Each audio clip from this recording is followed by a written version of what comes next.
జైలుకో శ్రీకృష్ణుని జన్మస్థలానికో పంపిస్తాం, అంటే జైలుకి. ఇది 100% కరెక్టా కాదా? భగవంతుడు ప్రత్యక్షంగా మనకు ప్రత్యక్షమైతే ఏమవుతుందంటే ఎన్ని వేల కోట్ల మంది ఉన్నారో అందరూ భగవంతుడి దగ్గర ప్రత్యక్షమైపోయి, దేవుడా నాకు 10 రూపీస్ కావాలి, దాని తర్వాత దేవుడా నాకు 100 రూపాయలు కావాలి, దేవుడా నాకు 1,00,000 రూపాయలు కావాలి, దేవుడా వాడు ఉండకూడదు, దేవుడా నేను గెలవాలి, దేవుడా లేదు నేను గెలవాలి, దేవుడా ఇది కావాలి, దేవుడా ఏమైపోతుంది భగవంతుడు కనిపిస్తాడు ఎప్పుడు తెలుసా? అన్నమయ్య అని అపారమైన భక్తుడు ఉండేవాడు. ఆయన ఏం చేసేవాడంటే, భగవంతుడు సాక్షాత్కరించినప్పుడు ఆయనకి నీకేం కావాలి నాయన కోరుకో అంటే, దేవుడా మీరు ప్రత్యక్షమయ్యారు, నాకు అదే చాలు, నాకు మోక్షం లభించింది, ఈ జీవితానికి నాకేమొద్దు, ఇంతే చాలు, మీరు ప్రత్యక్షమయ్యి నాకు కనిపించారు, అంతకన్నా మహద్భాగ్యం నాకేముంది, నాకు ఇంతకన్నా జీవితానికి ఇంకేమొద్దు, మీ పాదాల దగ్గర నేను జీవితాన్ని వదిలేస్తానని అంటాడు.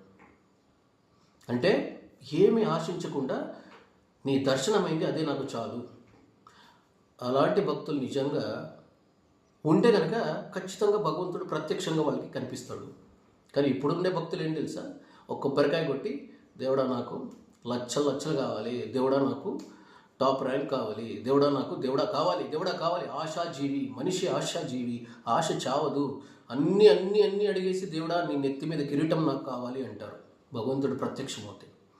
అందుకే ప్రత్యక్షంగా భగవంతుడు కనిపించడు. కనిపిస్తే ఈ సమాజం ఏం చేస్తుందంటే బుద్ధిగా ఉన్నవాడిని కూడా చెడిపేయగలదు. భగవంతుడినైనా సరే అడ్డం పెట్టుకొని వ్యాపారం చేయగలదు. భగవంతుడినైనా సరే శ్రీకృష్ణుని జన్మస్థలం అంటే జైలుకు పంపించగలదు. దానికి ఉదాహరణే ఈ సన్యాసి జీవితం.